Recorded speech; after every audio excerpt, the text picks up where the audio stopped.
Today, you're going to be listening to a different kind of conversation. This is a recording that I did with Dr. Diana Hill for her podcast, Your Life in Process, which is a fantastic podcast. I highly recommend it. And in this real play, I speak to Diana about one of my dirty little secrets around my parent guilt. And it's a very raw conversation, and I'm very honest about my guilt and how much I struggle to navigate being the parent I want to be whilst also working the way I want to work. And it's in the time we spoke together, I managed to find a little bit more room for these experiences of guilt and develop a little more self-compassion. So I hope that my honesty and my openness will be useful to you all, and that you will find a little bit more room for your own feelings of parent guilt if you have them too, which I suspect many of you do. We're all very human and fallible, and yet we live in a society that rewards pretending we're not fallible, or the range of acceptable fallibility is narrow. We are constantly comparing our insides to other people's outsides and feeling inadequate and guilty, even ashamed. Trying to blend in means parts of ourselves will disappear, and we must then live in fear that we will be found out. Here, together, we will create a space where we can laugh, cry, and carry our suffering and hurts lightly, in the service of being deeply human. This is Life's Dirty Little Secrets. How can you approach parent guilt with more psychological flexibility? That's what we're exploring today in this real play with Dr. Emma Waddington on Your Life in Process.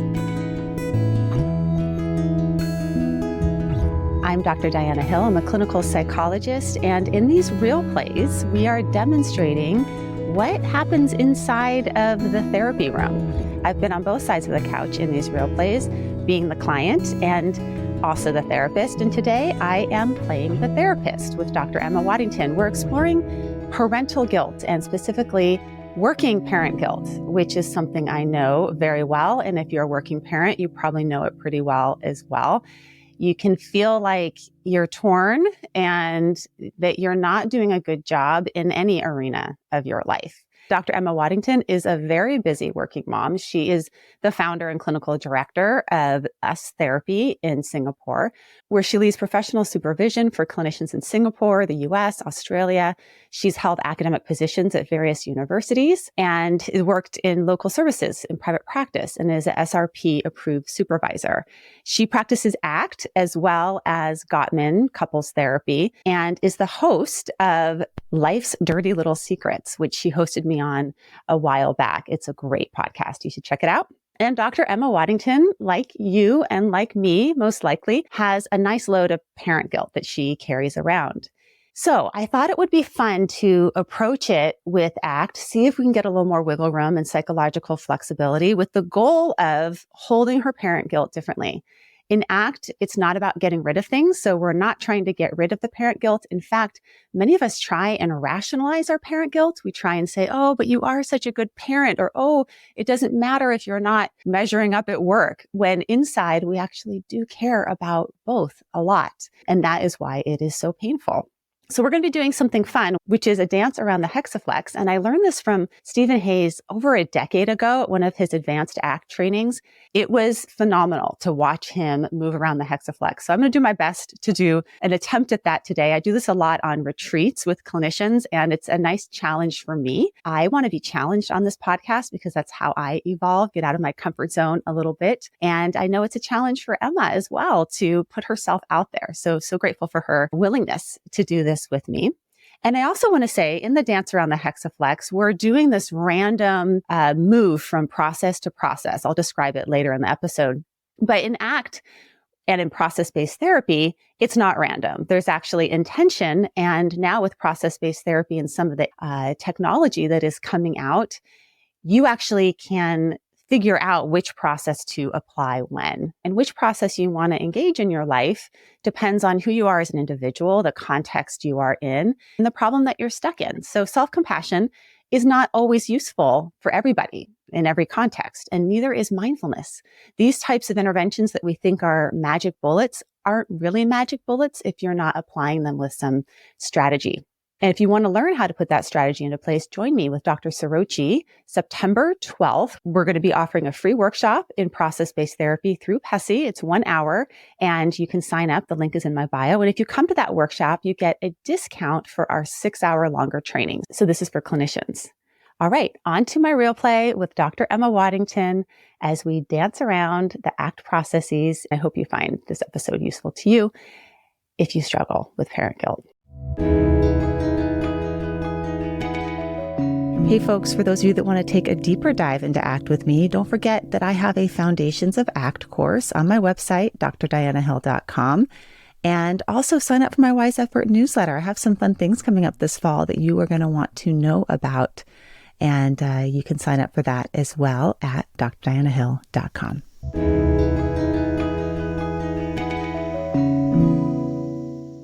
And then so this morning, or yesterday actually even, I started saying, yeah, tomorrow I'm going to do this podcast. And I'm, really, really excited about doing it with Diana. I'm so honored. And he asked me, so are you therapist or client? And I said, I'm client.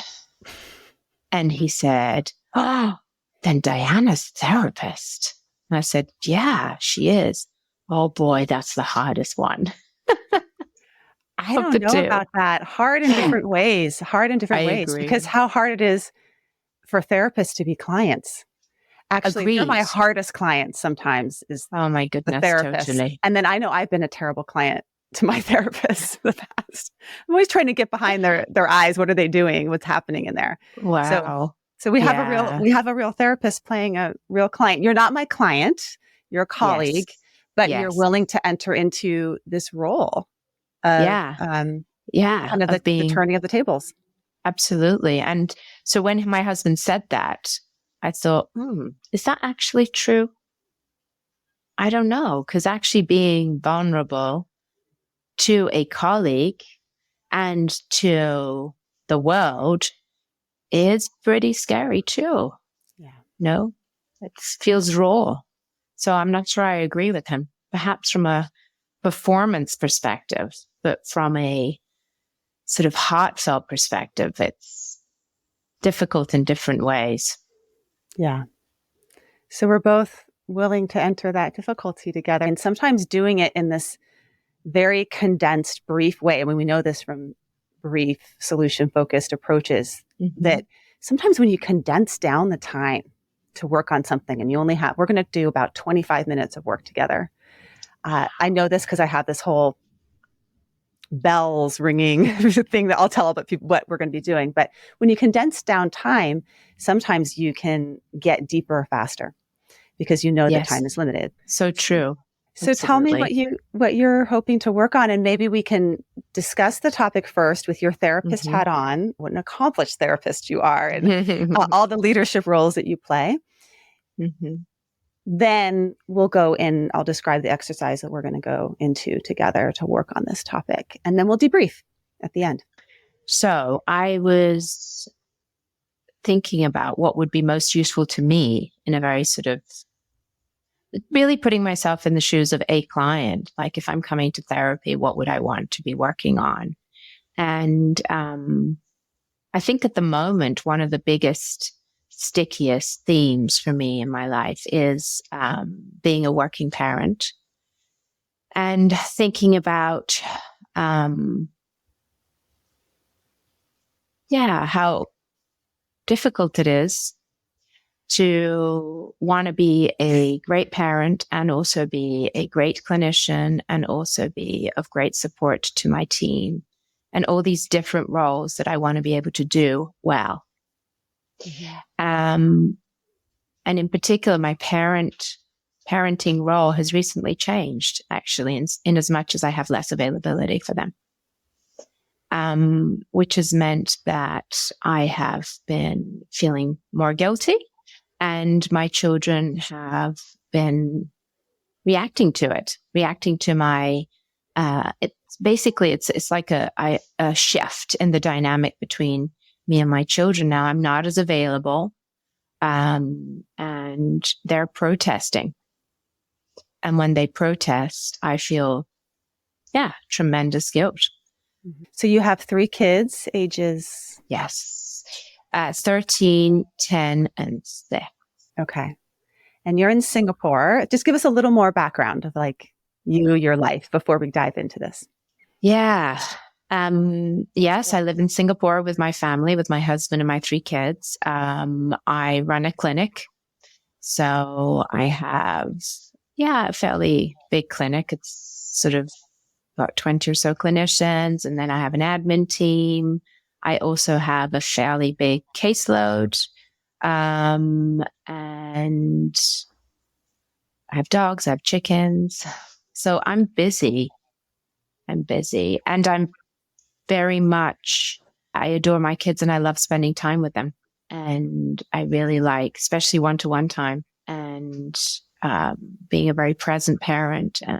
And I get, lots of satisfaction of spending time with them. But it's not always that straightforward. I don't get to choose as much as I used to be able to. I used to work less. And so I had more flexibility around attending, the 500 meetings that you're meant to attend at school and parent teacher conferences and, picking them up from football, things like that. I just, can't do it anymore. What I was thinking is that we could do an exercise that I do often in retreats when I'm leading retreats with folks where we do a walk around the hexaflex of ACT, the 6 core processes, but I'm making it the heptaflex today because I'm going to add the 7th, self-compassion. But we do it in a way where you don't necessarily know which process I'm working on and where it's random that I pull. I've made up these cards of the processes. So I have acceptance, being present, perspective taking, values, committed action, self-compassion. That's a bonus one. Nice. Cognitive diffusion. So I have these cards and I'm going to shuffle them. And the idea here is not that we're going to get rid of your parent guilt. I don't know if you can you get rid of parent guilt? I wish. But yeah. It'd be nice. but that maybe we can help you get a little more psychologically flexible around it, hold it differently than the way that you described of sort of like being in this place of inadequacy and all these shoulds kind of weighing you down, whichever way you turn. Yeah. And so I'm going to set a little timer. And it's my Insight Timer app that I use to meditate, but it makes a nice bell instead of a beep. So I'll be using that. Nice. Yes. And every 3 minutes, it's going to go off with a bell. And when the bell rings, I'll have you close your eyes and take a breath. It's just a mindful moment. And I will show the card without anyone knowing, without you knowing what I'm doing. If you're watching on YouTube, you can see. You could also just notice the change in my languaging. You're an astute ACT practitioner to move into the next process. And we'll see if we can kind of open things up in this kind of flexible, creative, intensely challenging way. To do it. I'm excited. Yeah. I'm really excited. Yeah, I really need this actually. I am feeling quite stuck. It's just really I'm hoping I will get some movement. So I'm going to start us off with a bell. I'm going to shuffle. So I really don't know what's coming up. I'll have you close your eyes. Yeah. And I'll pull our first card at random.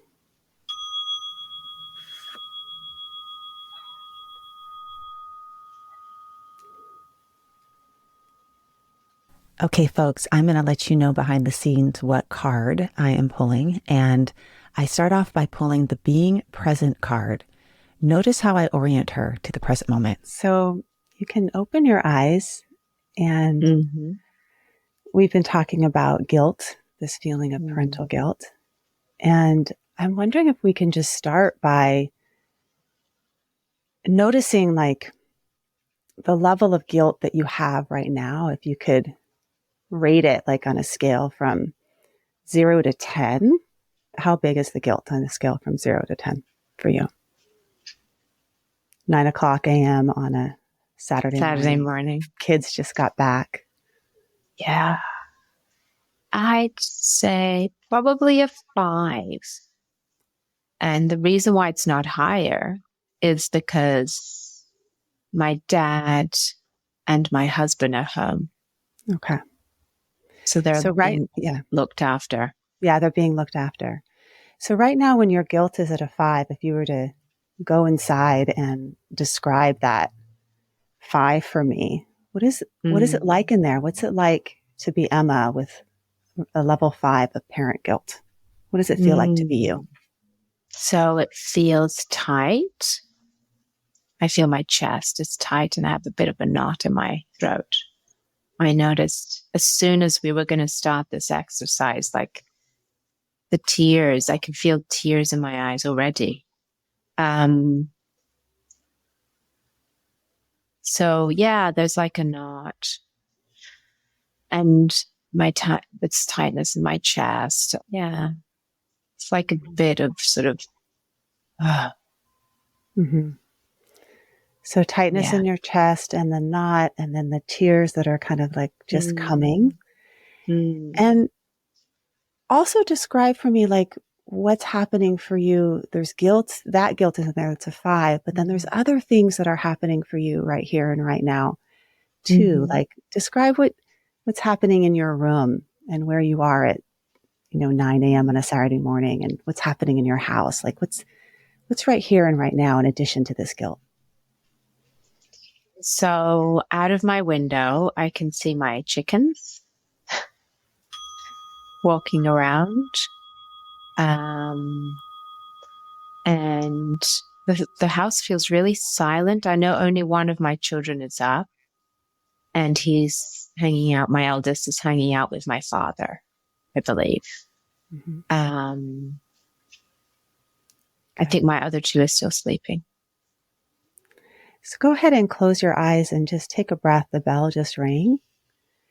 And I want you to just take a breath and be present with that feeling of guilt that's here. But then there's also more than the feeling of guilt. There's chickens walking around. There's a kid sleeping. Your dad is here. Sort of all of this is happening right here and right now. And there's the edge of the tears. And then there's also just your house, Saturday morning. This is what it's like in your home. I pulled the committed action card. Notice how I asked some questions that may start to encourage her to move in the direction of making a change. And then go ahead and open your eyes again. And this guilt that's at a 5, right? While all this is going on, you said sometimes it gets more than this. Like sometimes it gets higher. And the reason why it's not higher is because you have the support. And I'm curious, the guilt when it gets higher, like you're not like at a super high spot right now. But if you think about yourself when you're at a 9 or a 10, what happens for you with that guilt that you don't like? So when I'm at a 9 or a 10, it's usually that I either can't put them to bed or I have to stay on later than I like to. I get irritable. Even just thinking about it now, I can feel the tightness in my jaw. So it kind of goes up a bit. I'm just generally cranky. So in addition to the guilt, there's things that you're doing that you're not liking. Like your kids, you said, my kids are starting to kind of push back a little bit. Are these things that your kids would pick up on in terms of you and you're feeling guilty and you're irritable and cranky and tight before bed? And yes, for example, So my bedtime, for example, if I have a client or a meeting that sort of coincides with their bedtime, I need them to go to bed. And they're used to this really lovely routine where we cuddle up and we chat and we read books, and they don't get that. So they're like, you work too much. And then I just get, I can't do all of this. So that doesn't feel great at all. I don't like that person that I become when I'm there. I pulled the self-compassion card. Listen how I shift to encouraging a more self-compassionate perspective. So I want you to go ahead and close your eyes one more time here.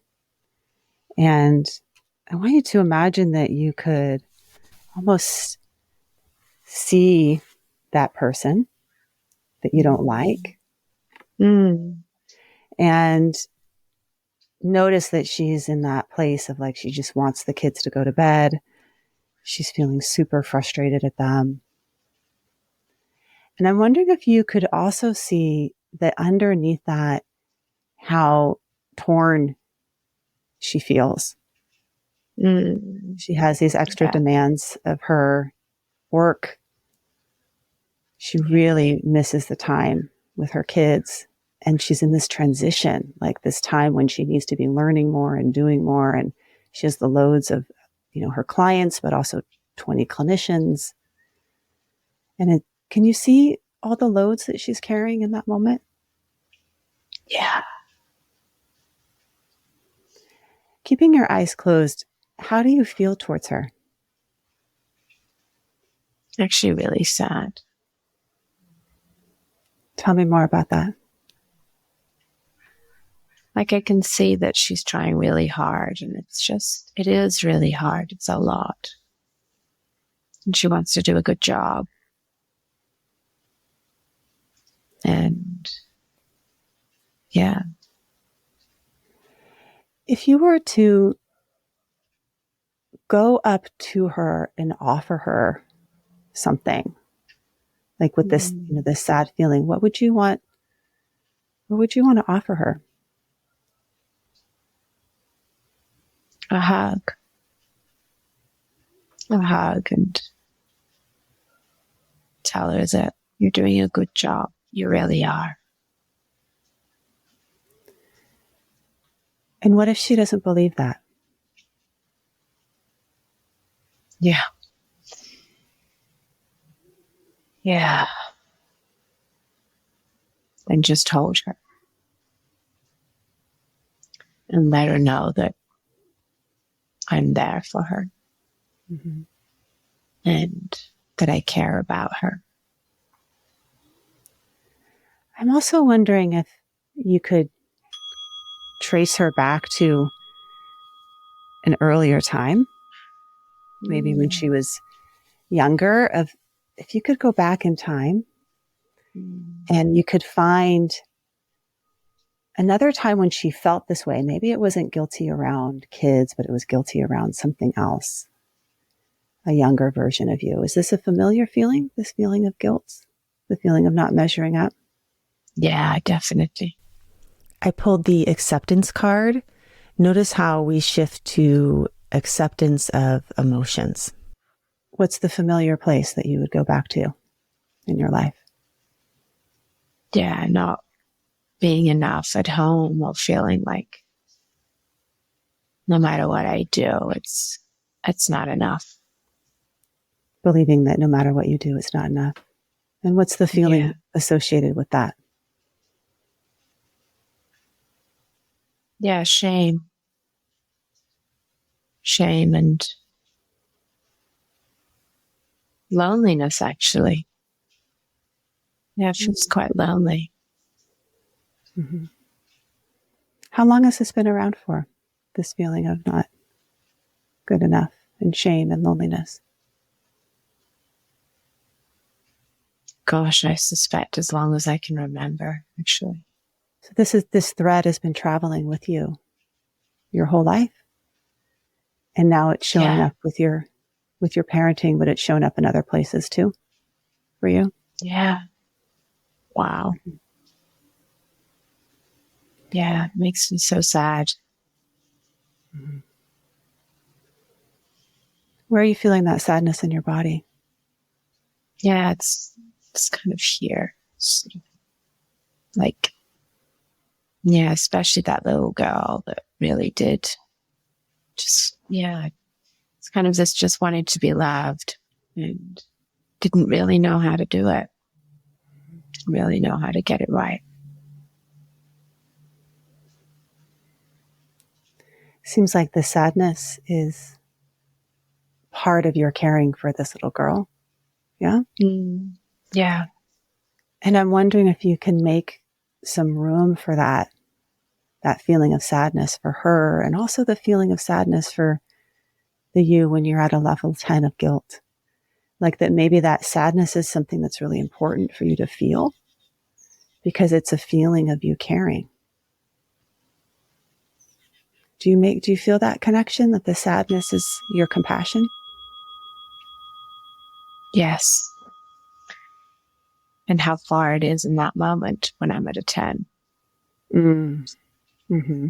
I don't feel the sadness. I feel the frustration and the disappointment with myself. I pulled the cognitive diffusion card.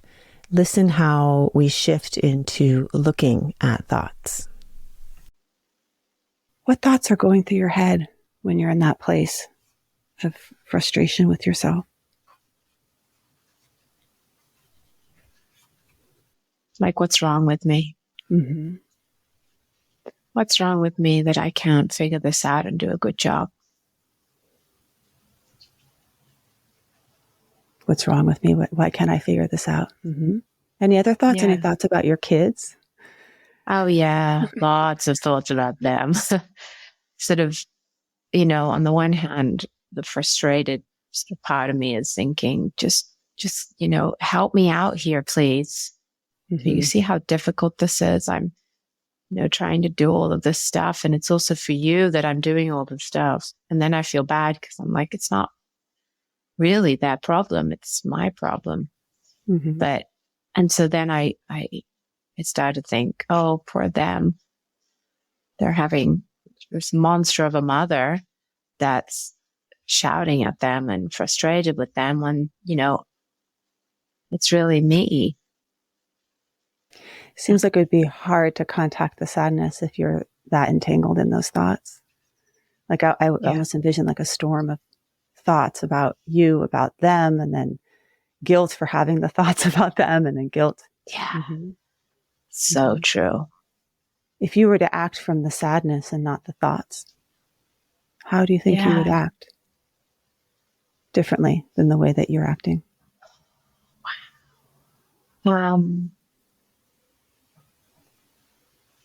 Gosh, that makes me sad. Just thinking about it, I can feel the tears because there's a relief with that. I think if I was acting in sadness, I'd treat myself more kindly. Like it is really hard.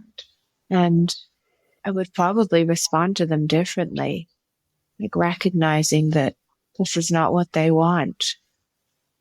It's very different than when you're acting from your thoughts. Yeah. When you're acting from your sadness. Yeah.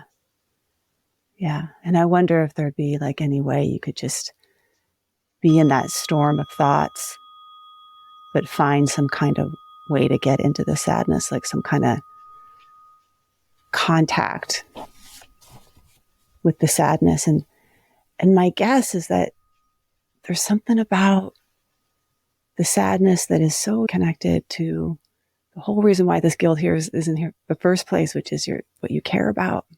You can probably guess which card I just pulled. Yes, it's values. Take a listen to how we explore values. Yeah. The torn feelings between you, your kids, and your work. What is it that you care deeply about that's making you sad? I mean, it sounds ironic. I'm just thinking about it now that I care deeply about giving sort of the permission to feel and for people to, the value around honesty and openness around feelings and an autonomy and being able to express the permission to express how you feel is really important to me. And so I think I hadn't thought about it actually before, but I think in those moments where I'm getting frustrated with the kids, I'm also frustrated that I'm not able to give them permission to express what they're thinking and feeling because I need them to go to sleep. And I want to be, what matters is to be a loving, kind, open-minded, generous mom, and also to be present to my clients because often this is what I'm going on to doing and thinking I'm going to show up an internal mess with my clients. So it's really important for you to be able to make space for your kids to express themselves. You want that like freedom of expression. What you're feeling is okay. Yeah. And then you're also really wanting to show up in a way that is present and loving. Yeah. These values that are so important to you in some way are driving the feelings that you're having. And I'm wondering if you were to make a move that was in line with those values in that moment, what it would look like. Wow. I guess it's hard, isn't it? Like I would have to, like for me in that moment, if I would have to hear their complaints, I'd have to hear them saying, Mommy, I need you. I want you to be with me. And I'd have to sit with that feeling that I can't. I pulled the perspective taking card. Take a listen to how I help Emma get more flexible with her perspective. If you were to get behind the eyes of your child, Yeah. and look at you and say, Mommy, I need you. I want you to be with me. Yeah. And say that child were to see you and all the things that you have to do tonight, and you have to run off and see clients and do the things. From that child's perspective, what is it they really need for you in just that 30 seconds, that 1 minute of time? What would make them feel the way that you want to make them feel? What is it? A hug and I love you and I care about you. You mean the world to me. So I want you to imagine that you could, just as you offered that to yourself, you could offer that to your child. Imagine you, a mom, coming at you like you're your kid. Pick a kid, whichever one you want. Which kid do you want it to be? Let's say it's my daughter, Mia. Okay, little 6-year-old Mia gets her mom to come in and just for 30 seconds, receive that hug. Yeah. And feel how nourishing just that 30-second hug is. Yeah. Yeah. And then I want you to also then step back into you as your mom self. Yeah. And I want you to imagine giving Mia that hug. Yeah. Really give her like all of it. And feel the generosity of that hug.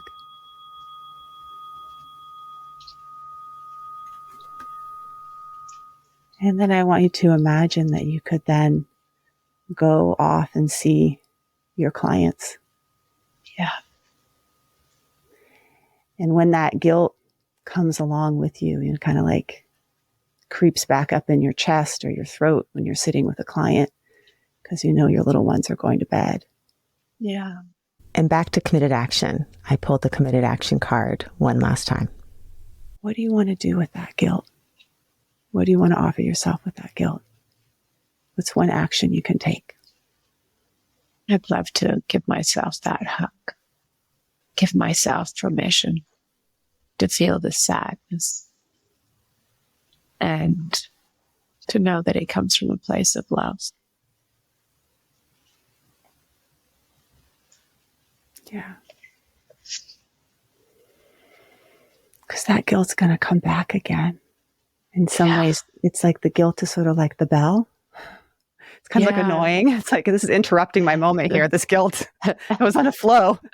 But it also is a reminder. Like, I'm wondering if you could use the guilt as the mindfulness bell of your love. It's the mindfulness of your wow. love. Yeah. And it's a Oh, time to wow. pause and give yourself a hug. Or if your kids are present, to pause and give your kids a hug. I find that so moving. Yeah. Such a beautiful way to see it. Well, why don't you take a nice long breath? And do you feel like we can open our eyes and slowly come back into this space with each other, kind of holding on to, how personal that was for you, and that we're going to be talking about what just happened. And just thank you so much for going there. Yes. And Wow. doing this. I should have brought some tissues. Yeah. Well, parent guilt. Yeah. That's good. Yeah, that was great.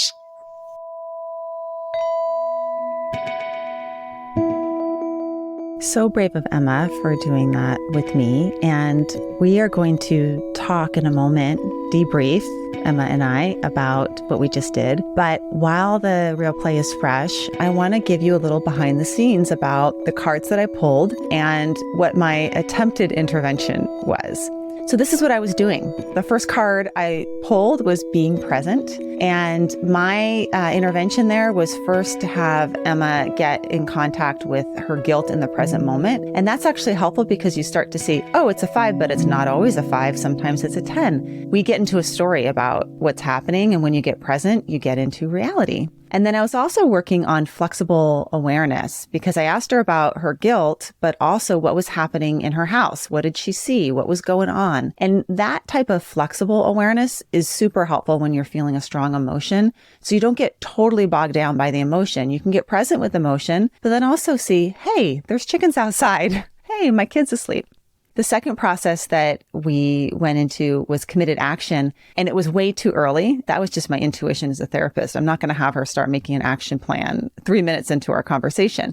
But instead, what I did is I asked her some questions like, what's happening for you that you don't like when you feel guilty? And in some ways, that's a little precursor to committed action, creating a little creative hopelessness. Like there's things that you're trying to do to avoid or control your guilt that you're not liking. She didn't like that she was getting frustrated and yelling at her kids. That's the first step in committed action. You got to see what's not working, right? And then the next process we went into was self-compassion. And when I did the intervention of self-compassion, I had her step back and look at herself in her own struggle, the loads that she carried, and see if we could generate sort of a compassionate view on herself. That can be really helpful when you're experiencing parenting guilt, is to shift your perspective to look at yourself. Wow, you're carrying a lot right now. This is really hard. And that may help you feel more compassionate as opposed to just feeling mad at yourself for not being able to do it well. The next process that we worked on was acceptance. And we talked about making space for the sadness and the guilt that she felt. That was really the goal of that one. With acceptance, you can practice just making more room for what you're feeling. And it did feel like in some ways this whole real play was a real play of acceptance. We didn't do a whole lot to change her guilt. We just made room for it to be there and made room for the other feelings that were there, sadness and frustration. I would say, down the road, if she were my client, I would also get to a place of looking at the loads that she's carrying and how she's carrying them. And if are there changes that she wants to make in her life? Maybe she wants to be working less so that she can go pick up her kids. But without going to acceptance first, it's hard to start problem solving the big picture. These processes will help her become more psychologically flexible so that she can problem solve and maybe make some decisions that are based on her values around restructuring her life and where she wants to put her wise effort.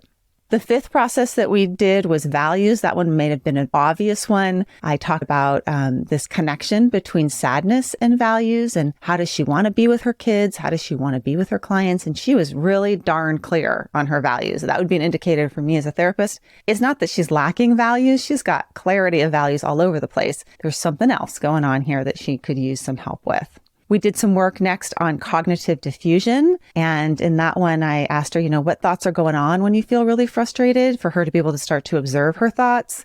And then also seeing her thoughts as sort of like the storm, using that metaphor with thoughts can be really helpful, because once you start to see your thoughts as sort of like a metaphor, they're like a storm, or I've used the metaphor of a rooster, then you can decouple your thoughts from your actions. Could you have that storm going on in your head and act independently from it? The last process that we did was perspective taking. And we did perspective taking on having her actually get behind the eyes of her own child. And if you think about that, if we have all these expectations for ourselves of what our kids want or what we should be doing, and if you actually get behind the eyes of your child and see you as a parent looking, or a caregiver looking at you, what they really want, what is it they really want, is exactly what she saw. I just want you to give me a hug. I just want you to be here right now with me, Mom. And they're not caught up in the same story that you are. So that type of perspective taking can be helpful as well. And then at the very end, I repeated a process. I went back to committed action because I'm sort of the perfectionist, and I felt like I didn't really give you a good example of committed action. So I went back to it again. And that's when we talked about guilt as a mindfulness bell, pointing out your values. When that guilt shows up, can you take a breath? Can you remember, oh, this is here for a reason? And can you act on what you value? Giving yourself a hug, giving your kid a hug, present for your client. And that's a great little tiny committed action that she could actually take away and do, and that, hey, you could take away and do as well. Imagine you're listening all the way to the end of this episode because you have maybe some caregiver or parent guilt as well, or you work with clients that have that. So those are the processes that we did. You know, I did my best, but of course, my own critic jumped in about this whole thing.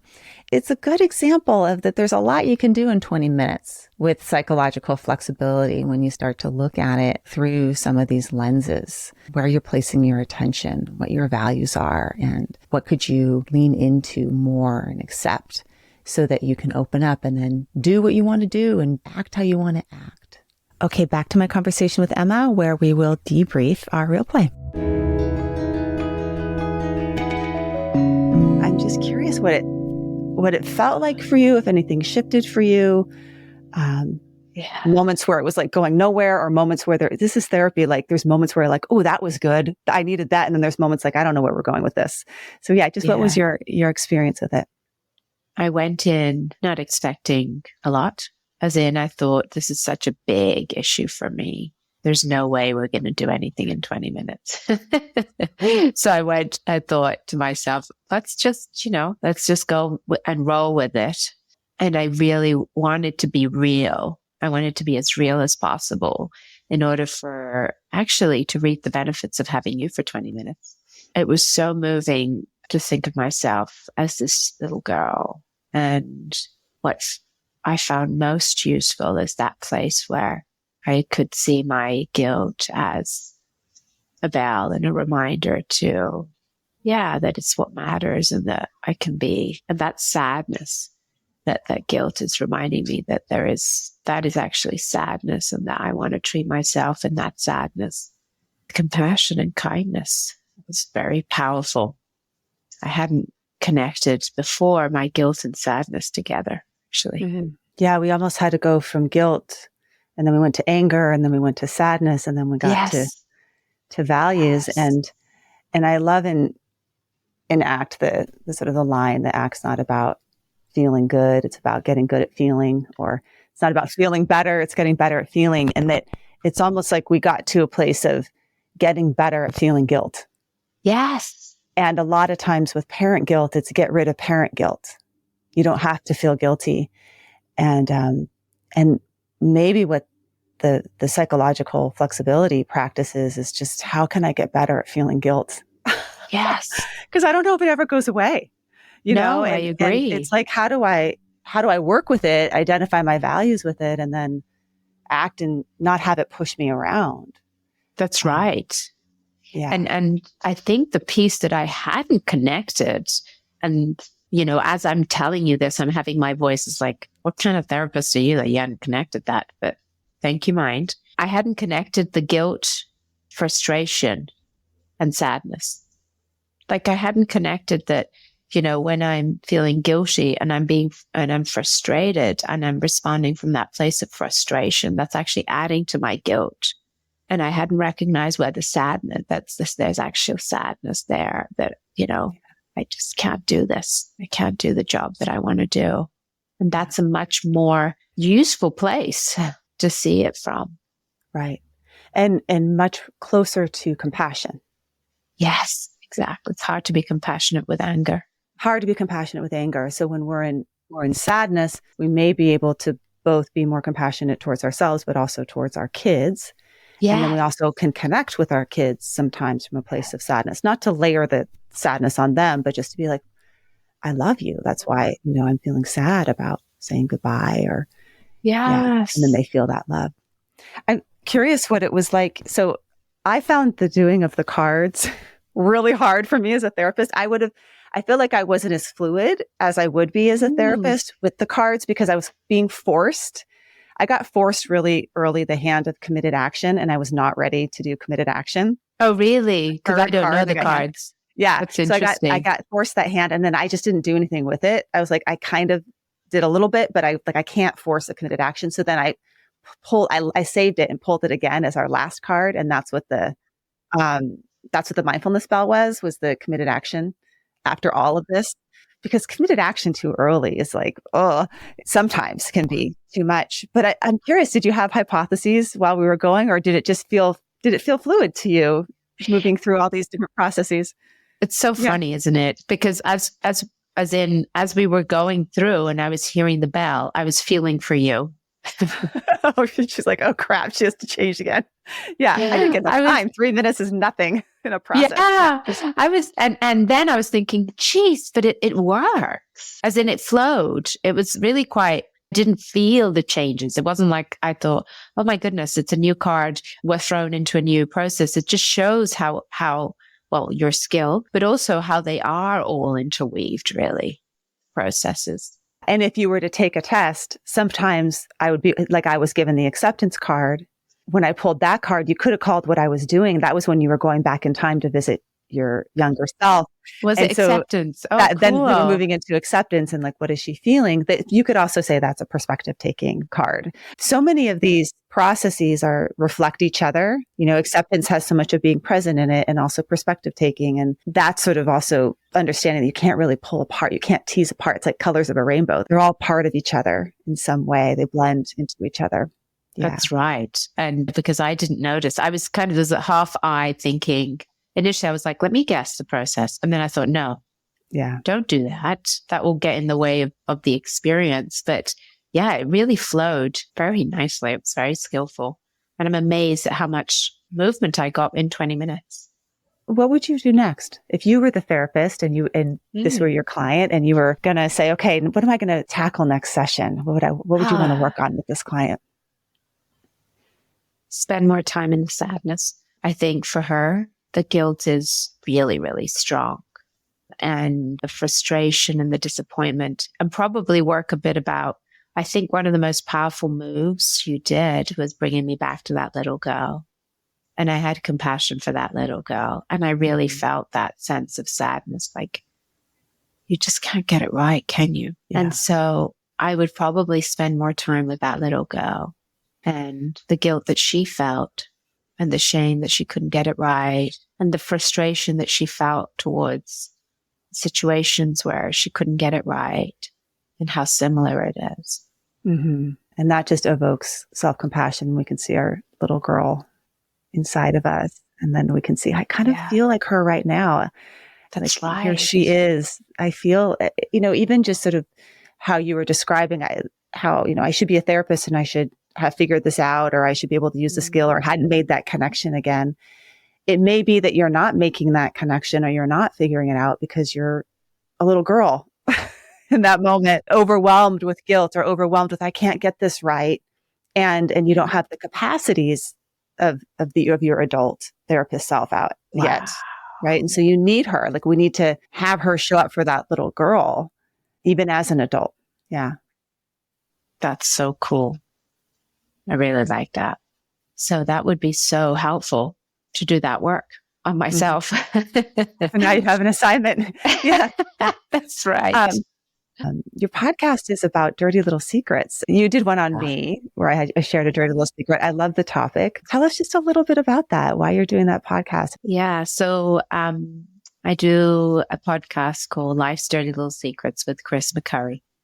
And we wanted to do a podcast on really helping shed light on these little secrets that we all carry that are in fact make us incredibly human and are common to all of us. And instead of, hiding these parts of us, we wanted to shed light to them so that we don't feel that there's something about us that is wrong or broken or shameful. But in fact, it's okay. We're in it together. We're all in the same soup, as they say. So really about growing self-compassion and recognizing that being human is inherently difficult and that we could all do with a hug and a bit more support, actually. Yeah. Even us psychologists. Well, thank you for sharing. This may be a little dirty little secret of yours around That's right. Parent guilt. That's right. And underneath that, a core feeling of maybe I'm not enough. Thank you very much. I really appreciate it. This felt like a real gift.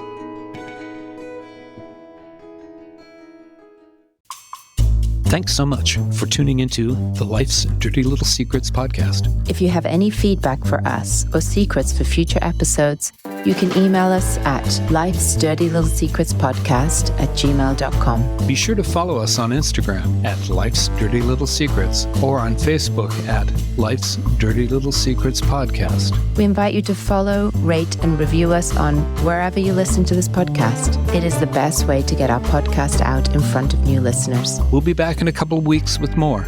See you then.